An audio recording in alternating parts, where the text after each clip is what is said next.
Voici la position de la France. Elle est claire. Oui à la paix, oui à la sécurité d'Israël, oui à un État palestinien sans le Hamas. C'est ce qu'a déclaré Emmanuel Macron. C'est ce qu'il a écrit sur le réseau social X, ex-Twitter, provoquant, donc on vient d'en parler, la réponse de Yair Netanyahou, le fils de Benyamin Netanyahou. Pour en parler, nous sommes avec Yom Tov Kalfon. Bonjour Yom Tov.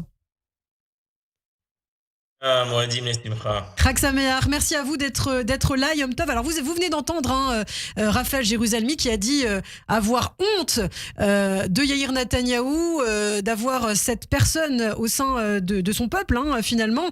Qu'est-ce que vous en pensez, vous, de ces récents échanges entre Emmanuel Macron et Benyamin Netanyahou? Est-ce que derrière cette passe d'armes, il y a quelque chose quand même de plus profond? Oui, en effet, on peut comprendre la réaction de Raphaël Jérusalemi parce que la passe d'armes a été un peu vulgaire. Faut dire les choses comme elles sont de la part de Yair Netanyahou. On peut être en désaccord avec le président Macron. Je suis pas sûr que ça soit très intelligent de l'insulter. Mais ça, c'est un peu le style de Yair Netanyahou. D'un autre côté, c'est ce qui a fait le buzz. Donc, vous savez, dans le monde où on vit aujourd'hui, parfois, il faut un peu de provocation pour faire le buzz. Mais il faut savoir qu'après Yair Netanyahou, son père, donc le premier ministre Benjamin Netanyahou, a lui aussi réagi. Il a repris, on va dire, son fils sur le style, mais pas sur le fond. C'est-à-dire que sur le fait que la réponse d'Israël à Emmanuel Macron, c'est que la France, qui est un empire colonial historique et jusqu'à aujourd'hui, puisque la France s'étale sur presque 5 continents avec une présence française, que ce soit en Guyane, en Amérique du Sud, dans les Antilles, ou en Polynésie, dans l'océan Pacifique, sans parler de Saint-Pierre et Miquelon, je ne sais, la Nouvelle-Calédonie, et sans même parler de la Corse. Donc, en réalité, la réponse de Netanyahou, c'est que c'est pas l'empire colonial français qui va nous donner des leçons, sachant que les pays en question, enfin les territoires en question, qui demandent pour une partie d'entre eux leur indépendance, ne menacent pas la France comme l'État palestinien menacerait Israël, et ça nous le savons.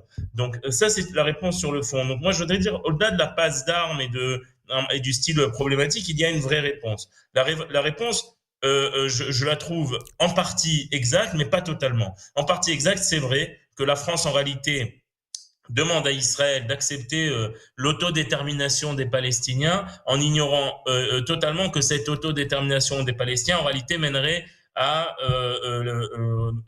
remettre en cause la sécurité d'Israël et serait un danger pour Israël. On l'a vu de la manière la plus claire avec le 7 octobre, puisqu'Israël s'était retiré totalement de la bande de Gaza. Donc un État palestinien de facto existait dans la bande de Gaza depuis 2005, et cet État palestinien, qui a été envahi par le Hamas, nous le savons, en 2007, est rentré en guerre en Israël, dans les territoires souverains d'Israël au regard du droit international, et ont tenté de détruire Israël. Donc on voit bien que à ce niveau-là, le fait que la France veuille reconnaître de manière totale ce droit aux Palestiniens comme si c'était quelque chose d'évident, alors qu'en France et dans des dizaines de pays dans le monde, il y a des populations qui revendiquent l'indépendance, pas que les Corses que nous connaissons, c'est le cas en Espagne avec, nous savons, avec les Catalans, c'est le cas dans des dizaines de pays d'Europe, c'est le cas en Chine avec les Tibétains, nous parlons des Kurdes en Turquie et dans d'autres pays. C'est-à-dire dans le monde entier, le droit à l'autodétermination n'est pas automatique. Et beaucoup de pays le remettent en cause. D'ailleurs, à l'heure actuelle, la grande majorité des populations qui revendiquent l'autodétermination ne l'obtiennent pas. Et même des pays comme le Kosovo, jusqu'à présent, c'est pas tout à fait obtenu. Et par contre, quand ça concerne Israël, alors là, tout d'un coup, ça doit être automatique. Comme si les Palestiniens ont un droit inaliénable, inéluctable, alors que les autres pays, eux, se prennent, entre guillemets, le luxe, et notamment la France, de ne pas appliquer ce droit à l'autodétermination lorsqu'il n'est pas applicable. Et c'est ce qu'Israël considère par rapport aux Palestiniens. Mais pourquoi j'ai dit oui et non, Ilana, parce que je ne suis pas sûr que mettre Israël dans la même position que la France avec ses territoires comme la Corse ou l'Espagne et d'autres pays, c'est tout à fait exact. Parce qu'il ne faut pas oublier une chose. En Israël, les Juifs sont les autochtones, sont les indigènes. Ici, ce pays, depuis on fête en ce moment la fête de Pessah. La fête de Pessah, il y a plus de 3000 ans, les Juifs se sont libérés de l'esclavage et sont rentrés en terre d'Israël. Donc depuis 3000 ans, les Juifs habitent la terre d'Israël. Ils ne sont pas des colons, ils ne sont pas des étrangers ici. On est chez nous depuis des millénaires. Les Palestiniens, ce qu'on appelle les Palestiniens, sont en réalité une population issue de deux sources. Pour une toute petite partie, ce sont des conquérants du 7e siècle, la conquête arabe. Vous savez, la fameuse conquête qu'a menée les Arabes à Poitiers avec Charles Martel en 732. Les Arabes ont conquis le monde entier au 7e et 8e siècle. Donc une partie des Palestiniens sont des descendants de cette conquête et la grande majorité sont des migrants arrivés dans la région, essentiellement avec l'essor du sionisme à la fin du 19e et 20e siècle, comme il y a eu du travail tout d'un coup dans cette région, des Arabes de la région, de la péninsule arabique et d'Égypte, ont émigré. Ce sont les Palestiniens d'aujourd'hui. D'ailleurs, l'un des noms les plus courants dans la bande de Gaza, c'est Al-Masri, qui veut dire l'Égyptien.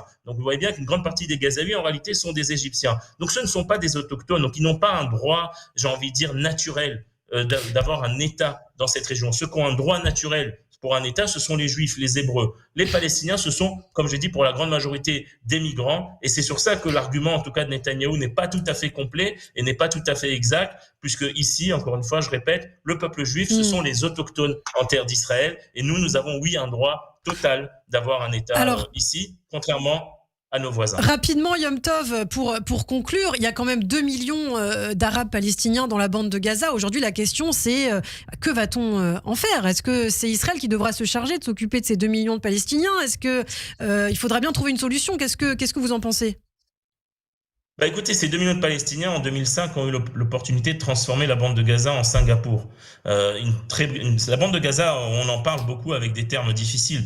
C'est 40 kilomètres de côte, parmi les plus belles côtes et plages au monde, et ça aurait pu devenir une très très belle côte touristique avec beaucoup de choses. Les Palestiniens ont choisi de mettre au pouvoir le Hamas et transformer la bande de Gaza en base de lancement de missiles d'abord contre Israël et puis en territoire de terreur pour tuer le pays d'à côté. Donc à ce niveau-là, je crois que personnellement ils ont perdu à ce niveau-là le choix de transformer leur pays en quelque chose de meilleur.